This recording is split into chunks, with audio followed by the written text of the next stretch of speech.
Bonjour tout le monde, dans cette vidéo on va s'intéresser à la notion de fonction et on va présenter le formalisme de base qui est associé.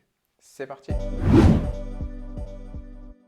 Alors, pour commencer, qu'est-ce qu'une fonction? Une fonction, on va dire que c'est un procédé qui permet de transformer un nombre à un autre nombre. Prenons un exemple pour illustrer cela. Supposons que je m'intéresse à un certain ensemble que je vais appeler E1 et supposons que cet ensemble contienne certains nombres, par exemple 2, 3, 4. Le concept, c'est de prendre un de ces nombres et de le transformer en un autre nombre. Et j'ai une infinité de possibilités. On va faire un choix. On va supposer que dès qu'on va choisir un nombre dans l'ensemble E1, on va le multiplier par 3. Et on va dire que le nombre qu'on va obtenir, on va l'envoyer entre guillemets dans un autre ensemble. Cet autre ensemble, je vais l'appeler E2 par exemple. Donc là, j'ai un espace de départ, on va dire E1. Je vais transformer les nombres qui sont dans E1 et je vais les envoyer dans mon espace d'arrivée que je vais appeler E2. Je vais faire un choix ici, je vais dire que pour passer de E1 à E2, je vais multiplier l'élément que je choisis par 3. Donc si je prends 2, si je veux l'envoyer entre guillemets à E2 et que je le multiplie par 3, donc dans cet exemple, à 2 je vais associer le nombre 6, car 3 fois 2 ça fait 6. À 3 je vais associer le nombre 9, car 3 fois 3 donne 9. Et à 4 va être associé le nombre 12. En gros, si on a compris cela, en fait, on a compris le concept de base. Maintenant, ce qu'il faut, c'est essayer d'introduire et de comprendre le formalisme qui va être associé. On va essayer de formaliser les choses, on va dire, pour rendre les écritures un peu plus précises. Donc là, j'ai mon espace de départ qui est E1, j'ai mon espace d'arrivée qui est E2. Et par un certain procédé, comme on l'a dit, on transforme les nombres qui sont dans E1 en d'autres nombres, entre guillemets, qu'on envoie dans E2. On applique la fonction f aux éléments de E1. Donc là, on essaie de donner l'algorithme, le mode d'emploi de ce qu'on fait. Donc on applique ce procédé, donc on appelle f aux éléments qui sont dans cet ensemble. On prit des nombres qui étaient dans E1 et on les a, entre guillemets, envoyés dans E2. Donc ça, on va dire que c'est ce qui se passe au niveau des ensembles, d'accord? Alors dans les faits, E1 peut être identique à E2, etc. Mais là, on va essayer de simplifier les choses au maximum. Alors les éléments qui sont dans l'ensemble de départ, en général, on les appelle, entre guillemets, les x. Donc là, on va dire que je vais avoir x1. Je vais choisir un x quelconque dans cet ensemble. Donc dans E1, je prends un élément que je vais appeler x. Lorsque je vais lui appliquer f, donc lorsque je vais le transformer, donc comment est-ce que j'écris mathématiquement le fait que j'applique f? En gros, je vais obtenir f de x. Et le fait d'obtenir f de x va me donner un autre nombre que je vais appeler y. f de x1, en gros x1 ici c'est 2, ça me donne 6. f de x2 me donne 9. En gros, j'ai f de x qui est égal à 3x. Autre chose qu'il est important de comprendre, d'accord, c'est la notion de domaine de définition. Bon, lorsque vous faites des exercices sur les fonctions ou autres, on commence par vous dire f est défini par exemple sur R ou autre. Donc R, je rappelle que c'est l'ensemble des réels. Donc j'ai fait plusieurs vidéos sur la notion d'ensemble en mathématiques. Je t'invite à aller voir ces vidéos au préalable, d'accord? Et donc, il est important de préciser le domaine de définition de la fonction. Mais qu'est-ce que le domaine de définition de la fonction? C'est mon ensemble de départ, en fait. C'est-à-dire dans quel ensemble j'ai le droit d'aller piocher mes x. Souvent, on va prendre tout R, par exemple. Parfois, on va prendre une partie de R pour certaines raisons. Ou parfois, il va falloir exclure certains nombres. Par exemple, regarde, si je m'intéresse à ce type de fonction, je vois que cette fois-ci, je prends mes nombres dans un certain ensemble de départ. Et pour les transformer en y, il faut que je prenne l'inverse du nombre que j'ai choisi. Bon, là, a priori, je n'ai pas le droit de prendre tous les nombres qui sont dans R. Pourquoi? Parce qu'en mathématiques, comme on le sait, il est strictement interdit de diviser par 0. Comme ensemble de départ, je vais avoir, par exemple, l'ensemble des réels privé de 0. D'accord? Donc parfois, il y a certaines restrictions qui vont s'appliquer pour que ce qu'on est en train de dire reste juste d'un point de vue mathématique. Ici, dans mon exemple, ici, mon ensemble de définition sera E1. D'accord? Donc concrètement, quand tu feras des exercices, l'ensemble de définition, ce sera un ensemble en général que tu connais, N, R, Z, etc. Donc en général R, ou R privé d'un certain nombre, ou une partie de R, d'accord? Mais ce n'est rien d'autre que cela. C'est l'ensemble dans lequel j'ai le droit, où je vais aller piocher mes X. Alors, au niveau du vocabulaire utilisé, autre chose qui va m'intéresser, lorsque je dis que j'ai f de x qui est égal à y, donc je répète, on a pris un x, on lui a appliqué f, ça nous a donné y. Donc, je vais dire que y est l'image de x par f. En revanche, je vais dire que x est un antécédent de y. D'accord? Donc x ne peut avoir qu'une seule image. En revanche, y peut avoir plusieurs antécédents ou ne pas avoir d'antécédents. D'accord? Donc ça, il faut connaître ce vocabulaire. D'accord? Mais il est strictement important d'avoir à l'esprit que x ne peut avoir qu'une seule image. D'accord? En revanche, y, même s'il ne peut ne pas avoir d'antécédent, peut avoir plusieurs antécédents. D'accord? Si on prend un exemple, si je m'intéresse à ce type de fonction, si je dis que f de x est égal à x carré, f de moins 2 est égal à 4. D'accord? Pourquoi? Parce que dès que je remplace x par un nombre, en l'occurrence ici moins 2, il faut que je l'élève au carré. Moins 2 au carré, ça me donne bien 4. Maintenant, si je m'intéresse à l'image de 2 par la fonction f de 2 va également être égal à 4. Donc moins 2 n'a qu'une seule image par la fonction f, c'est 4. 2 n'a qu'une seule image par la fonction f, c'est 4. Et dans cet exemple, 4 a plusieurs antécédents, moins 2 et 2.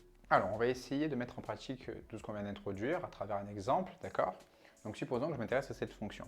Alors, cette fonction est définie sur R, d'accord? Je considère que j'ai le droit de prendre tous les nombres que je veux, entre guillemets. Il n'y a pas de restriction. Première chose, cette histoire d'image. Donc, c'est pas très compliqué. Si on te demande de calculer l'image d'un nombre, il suffit que tu remplaces x ici. Donc, dans cette expression, on parle le nombre en question. Par exemple, si j'ai cette fonction et que je te demande de calculer l'image de 0, tu vas donc t'intéresser à f de 0. Donc dans cette expression, il te suffit de remplacer x par 0. Donc j'obtiens 0 plus 3. Et 0 plus 3, ça me donne 3. D'accord? Donc ça va. Maintenant, si on s'intéresse à la recherche d'antécédents. Donc supposons que je te demande de trouver l'antécédent de 7. Qu'est-ce que ça veut dire? Si on reprend notre exemple de tout à l'heure, j'ai mon espace de départ dans lequel je vais piocher mes x, et j'ai mon espace d'arrivée dans lequel j'ai mes y, entre guillemets. Donc je prends mes x dans cet ensemble, je leur applique la fonction f, et je vais trouver mes nombres. Et là, qu'est-ce qu'on te demande de faire en gros? On te dit qu'à l'arrivée, nous avons 7. On sait que pour trouver 7, on a appliqué f à un ou plusieurs x, parce que je rappelle que 7 peut avoir plusieurs antécédents. Et la question, nous, on te demande quel x j'avais à la base. Quel x, lorsque je lui applique f, me donne 7. En gros, on cherche à résoudre cette équation. En gros, ce qu'on se demande, c'est dans quel cas j'ai f de x qui est égal à 7. Donc, en gros, il faut que j'arrive à déterminer une ou plusieurs valeurs pour x. Donc là, c'est pas très compliqué à résoudre, d'accord? Donc, si par exemple, je fais passer le 7 de ce côté, et 3 moins 7 me donne bien moins 4, et là, je vois que j'ai une identité remarquable, d'accord? Donc ça, je peux le factoriser de cette manière. Alors vous me direz, pourquoi est-ce que je suis passé par les identités remarquables? Il suffisait d'exprimer x arrêt d'un côté du signe égal et d'avoir 4 de l'autre côté, et on trouvait rapidement les solutions. Oui, mais parfois, en allant trop vite, certains se trompent, d'accord? Là, on rajoute une ligne de calcul, on va dire, mais au moins, ça permet d'éviter les erreurs pour ceux qui ne sont pas trop habitués. Parce que là, je vois que immédiatement, j'ai deux solutions qui vont apparaître. Donc, j'ai un produit qui est égal à 0, donc ça veut dire qu'un des deux facteurs est nul. Et donc, j'ai deux possibilités. Soit x est égal à moins 2, donc si ce facteur est nul, ça veut dire que x est égal à moins 2, ou ce facteur est nul, ce qui veut dire que x est égal à 2. Donc là, j'ai deux solutions. Ça veut dire que j'ai deux nombres qui, lorsque je leur applique f, vont me donner 7. Et on peut vérifier. Si je remplace x carré par moins 2, qu'est-ce que ça va me donner? Moins 2 au carré, ça me donne 4. 4 plus 3, 7. 2 au carré, ça me donne 4. 4 plus 3, 7. Donc, j'ai bien répondu à la question. Autre exemple, je vais chercher le ou les antécédents de 1. Donc, si j'applique la même méthode, qu'est-ce que je vais avoir? Donc, chercher le ou les antécédents de 1 revient à résoudre cette équation. Et là, qu'est-ce que j'obtiens? Regardez, si je pars d'ici, je peux dire automatiquement que, si je fais moins 3 de chaque côté du signe égal, je vais obtenir cela. Or là, il y a un problème. J'ai un nombre au carré qui est égal à un nombre négatif. Ça, ce n'est pas possible. Un nombre mis au carré sera toujours positif. Car si je multiplie deux nombres positifs entre eux, je vais obtenir un nombre positif. Si je multiplie deux nombres négatifs entre eux, je vais également obtenir un nombre positif. Donc, qu'est-ce que ça veut dire? Ça veut dire que dans cet exemple, 1 n'a pas d'antécédent. Je vais dire que l'ensemble des solutions est égal à l'ensemble 8, c'est-à-dire l'ensemble qui ne contient aucun élément. Et pour cette fonction, 1 n'a pas d'antécédent. Il n'y a pas de nombre qui, lorsque je leur applique f, me donne 1. Donc maintenant, je vais m'intéresser à la courbe représentative d'une fonction. On va introduire cela à l'aide d'un exemple. Donc je vais reprendre la fonction x carré, d'accord? Donc, comme tout à l'heure, comme je peux le voir, j'ai mon ensemble de départ, j'ai mon ensemble d'arrivée, d'accord? Bien sûr, cette fonction est définie sur R, mais moi, je vais prendre une partie de R pour pouvoir facilement introduire les choses. Donc, je vais prendre les nombres dans l'espace de départ, moins 2, moins 1, 0, 1, 2. Alors, chaque fois que je vais appliquer F, je vais trouver donc des nombres que je vais placer dans mon espace d'arrivée, et je peux représenter ça sous forme de tableau, d'accord? Donc, à chaque fois, je vais avoir un couple de valeurs, d'accord? C'est-à-dire ma valeur en x, qui est dans mon espace de départ, ma valeur en y, qui est dans mon espace d'arrivée. Si je veux représenter cela graphiquement, qu'est-ce que je vais faire? Je vais avoir deux axes. L'axe des abscisses, d'accord, de manière horizontale. Donc, j'ai mes valeurs de i, je vais y placer mes valeurs de x, d'accord? X pour une fonction, c'est ce qu'on appelle la variable, d'accord? Là, je vais avoir l'axe des abscisses. Et de manière verticale, je vais avoir l'axe des ordonnées. Donc là, sur cet axe, je vais placer les valeurs que j'ai dans mon espace d'arrivée, d'accord? Donc ici, en abscisse, j'ai les valeurs qui sont dans l'espace de départ. En ordonnée, je vais placer les valeurs qui sont dans l'espace d'arrivée. Je vais avoir un repère orthonormé, d'accord? Donc ces deux axes sont perpendiculaires et je vais prendre une longueur de référence qui va se répéter sur l'ensemble de l'axe, d'accord? Ce qui va me permettre donc d'avoir une graduation. Donc là, qu'est-ce que je vais faire? J'ai dit qu'à chaque fois, j'avais un couple de valeurs. Lorsque j'ai x qui vaut moins 2, y vaut 4. Donc là, hop, je vais pouvoir placer un point. Quand x vaut moins 1, y vaut 1. Là, je vais pouvoir placer un point. Quand x vaut 0, y vaut 0. Et je vais faire pareil pour les autres. Alors, qu'est-ce que j'obtiens? Là, j'obtiens une série de points, on va dire, d'accord? Donc, à chaque fois, je me suis servi des couples de valeurs que j'avais. Et si je relie ces points, j'obtiens ce que j'appelle la courbe de la fonction f, que je vais noter CF. D'accord? Donc, voilà comment on obtient, en gros, la courbe d'une fonction. Alors, si maintenant je m'intéresse à la monotonie d'une fonction, c'est-à-dire si je cherche à savoir quand est-ce qu'une fonction est croissante ou décroissante. Alors, on va essayer de comprendre ce que ça veut dire.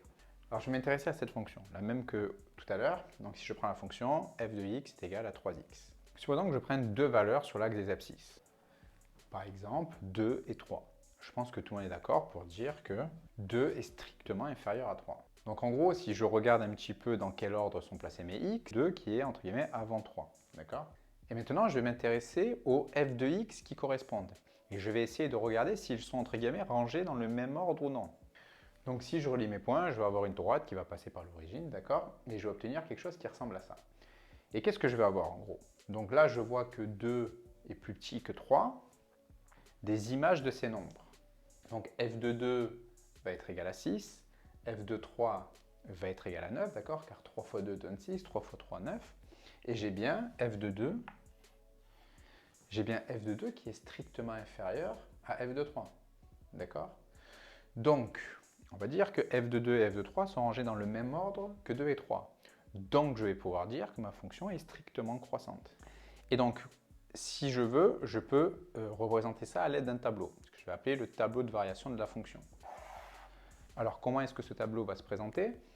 Donc, je vais avoir deux lignes. La première ligne qui va représenter les valeurs en x, et la deuxième ligne qui représentera les valeurs en y, d'accord? Donc, f de x. Ici, je vais considérer que ma fonction est définie sur l'ensemble des réels. Donc, je considère que mes x vont de moins l'infini jusqu'à plus l'infini. Et quelles valeurs je vais faire apparaître? Donc, je vais faire apparaître des valeurs particulière. Ma fonction est strictement croissante, donc elle croît entre moins l'infini et plus l'infini. Donc je symbolise cela par une flèche, d'accord? Et donc pour les valeurs en y qui correspondent, qu'est-ce que je peux dire? Quand x devient extrêmement petit, y également, si je regarde ma droite, si je recule ici sur l'axe des x, je descends ici entre guillemets sur l'axe des y. Donc quand x tend vers moins l'infini, y tend vers moins l'infini également. Et pareil, lorsque les x croissent, les y croissent. Quand x tend vers plus l'infini, y tend vers plus l'infini. Prenons maintenant un autre exemple. Supposons que maintenant je prenne la fonction f de x qui est égale à moins 3x. Et je vais essayer de faire le même raisonnement. Donc je vais reprendre les mêmes points que tout à l'heure, 2 et 3. Donc j'ai toujours 2 qui est strictement inférieur à 3. Cette fois-ci, je vais obtenir une droite encore, mais qui sera plutôt orientée de cette manière. En effet, cette fois-ci, je multiplie par moins 3. Donc l'image de 2 par la fonction f sera moins 6. L'image de 3 par la fonction f, ici, sera moins 9. Est-ce que les f sont rangés dans le même, les f de x sont rangés dans le même ordre que les x entre guillemets? Et bien là, je constate que non. Je vois que même si 2 est strictement inférieur à 3, moins 6 est plus grand que moins 9. Donc quand je suis dans ce cas-là, je pourrais dire que ma fonction est strictement décroissante. Et donc pareil, je peux établir le tableau de variation de cette fonction. Et cette fois-ci, qu'est-ce que je vois? Quand les x deviennent de plus en plus petits, c'est-à-dire quand on recule entre guillemets sur cet axe, je vois que les valeurs en y du coup croissent. Donc quand x tend vers moins l'infini, f de x lui tend vers plus l'infini. Et en revanche, quand les x deviennent de plus en plus grands, comme je peux le voir ici, qu'est-ce que je peux remarquer pour les valeurs en y? Elles deviennent de plus en plus petites. Je vous affiche une définition un petit peu plus complète et rigoureuse, mais en gros, pour évaluer si une fonction est croissante ou décroissante, il faut regarder si les f de x, entre guillemets, sont rangés dans le même ordre que les x. Alors, supposons que je m'intéresse à une fonction un peu moins évidente, entre guillemets, donc quelque chose qui ressemble à ça, d'accord? Je prends une fonction quelconque qui est définie sur l'intervalle AB, d'accord? Je prends une portion de R, je prends des nombres quelconques, d'accord? Dans un exemple concret, A, B, x1, x2, etc. sont des valeurs concrètes, mais là on va parler dans le cadre général. Alors supposons que je veuille établir le tableau de variation de cette fonction. Donc il va falloir un peu généraliser ce qu'on a vu dans les exemples précédents. Alors déjà ici, je considère l'intervalle AB, c'est-à-dire que je considère mes x, je considère que mes x sont compris dans cet intervalle. Donc ici, je mets A et B, d'accord? Donc la question qui va m'intéresser, c'est en gros à quel moment il y a un changement de direction, entre guillemets. Sur quel intervalle de x ma fonction est croissante et sur quel intervalle de x ma fonction est décroissante. Donc ici, j'ai affiché cela en bleu, donc je vois bien qu'ici, que entre les valeurs de x comprises, pour les valeurs de x comprises entre a et x1, je vois bien que là, ma courbe croît. D'accord? Donc, passé ce point qui est en bleu ici, ma courbe va commencer à décroître. Donc, il faut que dans mon tableau, j'indique ce point particulier. Donc, je projette ça sur l'axe des abscisses, et ici, j'ai x1. Ensuite, je vois que ma courbe décroît jusqu'ici. Donc, pareil, je regarde le point qui correspond, et j'ai 0, l'origine. Ensuite, ma courbe croît de nouveau jusqu'ici, donc j'ai x2, puis elle va décroître jusqu'à b. Et donc, comment est-ce que je vais représenter cela? Entre a et x1, ma courbe croît. Donc, bien sûr, il faut indiquer les images. Donc, pour les valeurs en y qui correspondent, il me suffit de projeter ça sur l'axe des ordonnées. Donc, je vais considérer que l'image de a par la fonction a, je vais l'appeler ya. Pareil pour x1, je regarde l'image de ce point. Je vais appeler l'image de x1 par la fonction fy1, donc je vais devoir l'indiquer ici. Et je vais faire de même pour les autres points particuliers. Donc entre x1 et 0, ma fonction décroît. Ensuite, entre 0 et x2, ma fonction croît de nouveau. Donc je vais appeler l'image de x2 par la fonction fy2. Puis entre x2 et b, ma fonction décroît. En gros, voilà de quelle manière je peux établir le tableau de variation d'une fonction. Maintenant, on va s'intéresser à la notion d'extrémum, d'accord? Donc un extrémum, qu'est-ce que c'est? En gros, ça peut être un maximum ou un minimum, mais qu'est-ce que ça veut dire?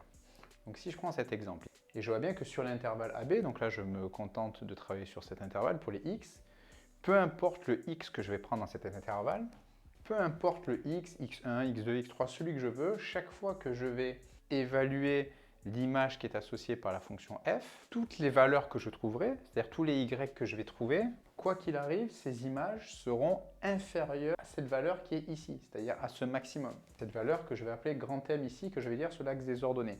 Peu importe le x que je prenne sur l'intervalle AB, chaque fois que je vais évaluer son image sera toujours inférieure à cette valeur m. C'est ce qu'on voit sur le graphe ici. Je vais considérer que c'est le maximum pour ma fonction. Et pareil pour le minimum. Si je m'intéresse au point qui est ici, peu importe la valeur de x que je vais prendre dans l'intervalle AB, si je calcule l'image de x par la fonction f, l'image que je trouverai sera toujours plus grande ou égale, supérieure ou égale, ou pour le maximum tout à l'heure inférieur ou égal, ici supérieur ou égal, dans mon cas, à cette valeur. Donc voilà en gros ce qu'est un extrémum, d'accord? Pareil, je vous affiche quelque chose d'un peu plus rigoureux à l'écran, mais c'est une notion qui n'est pas compliquée à comprendre, d'accord? Et c'est ce qu'on appelle la notion d'extrémum. Dernière notion qu'on va présenter dans cette vidéo, c'est la notion de tableau de signes. Comment est-ce que je vais évaluer comment est-ce que je vais construire le tableau de signes d'une fonction? Et surtout, à quoi ça sert? Et ça me permet de dire quand est-ce que mes valeurs en y sont positives ou négatives. Donc regardez, on va prendre un exemple simple encore, le graphe d'une fonction affine. Donc là, qu'est-ce que je vois? Je vois que sur cette portion de droite ici, pour cette fonction, toutes les valeurs en y qui sont ici, toutes les valeurs en y seront négatives jusqu'à ce que ma droite ici coupe l'axe des abscisses. Parce que quand ma droite coupe l'axe des abscisses, ici, quand mon graphe coupe l'axe des abscisses, donc là j'ai dit que la coordonnée en x était -1, mais quand je suis sur l'axe des abscisses, forcément la coordonnée en y vaut 0. Donc le point qui est ici aura pour coordonnée -1, 0. D'accord? Et donc, mes valeurs en y étaient négatives, elles atteignent entre guillemets 0. Donc forcément, si la fonction ici continue de croître, les valeurs vont devenir, vont devenir positives. D'accord? Donc, sur cette portion, les valeurs de y seront positives. Donc f de x sera positive. D'accord? Donc, chaque fois que ma courbe va couper l'axe des abscisses, il va y avoir un changement de signe pour les valeurs de y. Et en gros, c'est ce qu'on va indiquer dans un tableau. Alors, comme tout à l'heure, là, je vais considérer que je travaille dans R. Et donc dans mon tableau, qu'est-ce que je dois indiquer? Je dois indiquer les valeurs particulières pour x, c'est-à-dire celles pour la valeur de x pour laquelle le changement de signe va se produire. Ici, dans mon exemple, j'ai noté la coordonnée, elle est de -1. Donc je note -1. Ici, en général, on met une droite verticale en pointillé avec un 0, parce que quand x vaut -1, ben, ma fonction y vaut 0, d'accord? Donc c'est pour ça qu'ici on met 0. Et donc on dit ce qu'on voit. Avant ce 0, entre guillemets, qu'est-ce qu'on a? C'est-à-dire pour des valeurs de x plus petites que -1. Eh bien, on a notre fonction qui est négative. Donc on l'écrit. Lorsqu'on a entre guillemets passé 0, c'est-à-dire lorsque les valeurs de x se situent après ce point en rouge ici, qu'est-ce qu'on a? On a notre fonction qui est positive. Donc on l'écrit. Donc maintenant, on va évaluer ça pour un cas un petit peu plus complexe, entre guillemets. Alors supposons maintenant que je m'intéresse à ce type de fonction. Par exemple, je vais considérer que ma fonction toujours est définie sur l'intervalle AB. Je prends des valeurs de x quelconques, d'accord? Mais dans des exemples concrets, on aura des valeurs de x, on aura des valeurs numériques pour x1, x2, etc. Mais là, on va rester dans le cadre général. D'accord? Donc là, j'ai x1, là, je considère que ma droite passe par l'origine, d'accord? Donc la coordonnée en x, c'est 0, etc. Donc comme tout à l'heure, pour évaluer, donc, pour construire mon tableau de signes, il faut que je précise les valeurs particulières, d'accord? C'est-à-dire les moments où ma fonction va changer de signe. Alors comme on l'a vu tout à l'heure, ces moments arrivent lorsque la courbe coupe l'axe des abscisses. Et donc ici, on a plusieurs points qui correspondent à cela. Alors on va les indiquer d'abord. Donc là, si on regarde cette portion de courbe, on voit bien que les valeurs de y qui correspondent sont positives. Et là, la courbe coupe l'axe des abscisses. Donc elle coupe l'axe des abscisses comme je l'ai écrit en x1. Donc on l'écrit. Là, pareil, on met une petite droite verticale en pointillé. On met un 0 car en ce point, f de x1 est égal à 0. D'accord? Le point qui est ici a pour coordonnée x1, 0. Donc c'est pour ça qu'on met un 0 ici car c'est sa coordonnée en y. Ensuite, là, elle est en dessous, la courbe est en dessous de l'axe des abscisses, puis elle coupe de nouveau l'axe des abscisses. Donc là, c'est un peu approximatif, mais on considère qu'elle la coupe en 0. Donc là, ma courbe est au-dessus de l'axe des abscisses, puis elle coupe de nouveau l'axe des abscisses en x2. Et donc, pareil, elle coupe de nouveau l'axe des abscisses en x3. Et donc maintenant, je vais indiquer dans chaque cas si ma fonction est positive ou négative. Donc ici, entre a et x1, qu'est-ce que je constate? Je constate que les valeurs de y sont positives. Ma courbe coupe l'axe des abscisses, donc forcément elle va changer de signe. Donc entre x1 et l'origine, les valeurs seront négatives, ce qui correspond à cette portion de courbe. Ensuite, entre 0 et x2, je vois bien que les valeurs en y seront positives. Entre x2 et x3, je vois bien que les valeurs seront négatives. Et entre x3 et b, les valeurs seront positives. C'est aussi simple que ça. Alors, dernier petit cas qui va nous intéresser, c'est la notion de valeur interdite. Donc, il faut faire attention lorsqu'on construit son tableau de signes ou son tableau de variation. Donc, déjà, il ne faut pas confondre les deux, d'accord? On vient d'expliquer quelle était la différence entre ces deux tableaux. Donc, ce qu'on dit va être vrai pour les deux tableaux. Et on voit que cette fonction est définie sur R étoile, d'accord? Ça veut dire qu'on ne prend pas en compte la valeur, c'est-à-dire qu'on exclut la valeur 0 de notre espace de départ. D'accord? Car en mathématiques, il est strictement interdit de diviser par 0. Donc je ne peux pas faire 1 sur 0, donc je dois exclure ma valeur de mon ensemble de définitions. Donc si je trace le graphe de la fonction 1 sur x, donc j'ai fait ça à main levée, d'accord? C'est à peu près, c'est approximatif, vous pouvez le tracer sur votre calculatrice, vous aurez quelque chose de beaucoup plus propre. Donc on a un graphe qui ressemble à ça. Donc on a ce qu'on appelle une hyperbole. Bon, très bien, mais comment est-ce qu'on va mettre en avant cette valeur interdite dans notre tableau? Donc là, on va s'intéresser au tableau de variation, d'accord? Là, j'ai ma fonction qui va de moins l'infini jusqu'à 0 exclu. Donc si j'écris mon ensemble de définitions sous forme d'intervalle, donc si ces notations ne te disent rien, je t'invite à aller voir les vidéos que j'ai présentées sur les notions d'ensemble, d'intervalle et de valeur absolue. Ensemble qui va de moins l'infini jusqu'à 0 exclu, d'accord? Parce qu'on n'a pas le droit d'avoir x qui vaut 0, union 0 exclu plus l'infini, d'accord? Donc, ici, qu'est-ce qu'on a? On a 0, qui est une valeur particulière, d'accord? Mais c'est une valeur interdite. Donc, comment est-ce qu'on symbolise cela dans notre tableau? En général, on symbolise cela à l'aide d'une double barre, d'accord? Double barre, c'est-à-dire que c'est une valeur interdite. Et donc là, on a dit qu'on s'intéressait au tableau de variation. Donc, avant 0, qu'est-ce qu'on a? Là, on imagine que notre courbe en bleu, lorsque x devient très petit, on imagine que cette courbe en bleu se rapproche infiniment de l'axe des abscisses sans jamais toucher cet axe, d'accord? Et donc, qu'est-ce qui va se passer? Lorsque x va grandir, on a notre courbe en bleu qui va s'éloigner de plus en plus de l'axe des abscisses, ici, d'accord? Venir infiniment proche de l'axe des ordonnées, mais sans jamais l'atteindre, d'accord? Donc les valeurs en y tendent vers 0. Hop. Et qu'est-ce qu'on voit? Quand x devient de plus en plus grand, ici, sur cette portion de l'axe, qu'est-ce qu'on a? On a la courbe qui se rapproche de l'axe des ordonnées sans jamais l'atteindre. On voit que quand x grandit, les valeurs de y décroissent. Donc, notre fonction, ça va décroître jusqu'à moins l'infini. Ensuite, on a une sorte de cassure ici, c'est notre valeur interdite. Donc, quand les x sont proches de 0, c'est-à-dire elle est infiniment proche de l'axe des ordonnées, mais sans la toucher. Et plus les x grandissent, plus les x croissent, et plus la courbe ici s'éloigne de cet axe des ordonnées ici, et va se rapprocher ici de l'axe des abscisses. Va se rapprocher de 0 sans jamais l'atteindre. Donc, on voit bien pareil que les valeurs en y ici décroissent également. Et donc, qu'est-ce qu'on a quand x est proche de 0, alors sans atteindre 0, d'accord, parce que c'est une valeur interdite, on est infiniment proche de cette courbe en haut, donc on est à plus l'infini, et quand les x grandissent, on voit que la courbe ici se rapproche de l'axe des abscisses, donc elle tend vers 0, d'accord. Donc voilà comment on indique les valeurs interdites dans un tableau. Donc dans cette vidéo, on vient d'introduire les notions de base sur les fonctions, d'accord. Dans une prochaine vidéo, on parlera des fonctions de référence, c'est-à-dire on se concentrera sur les fonctions racine carrée, x cube, etc. D'accord? Donc si tu as des questions sur ce qu'on vient de dire, n'hésite pas à me le dire en commentaire. N'hésite pas à t'abonner pour ne pas rater les autres vidéos. N'hésite pas à aimer aussi cette vidéo, c'est bon pour le référencement. Et je te dis à bientôt.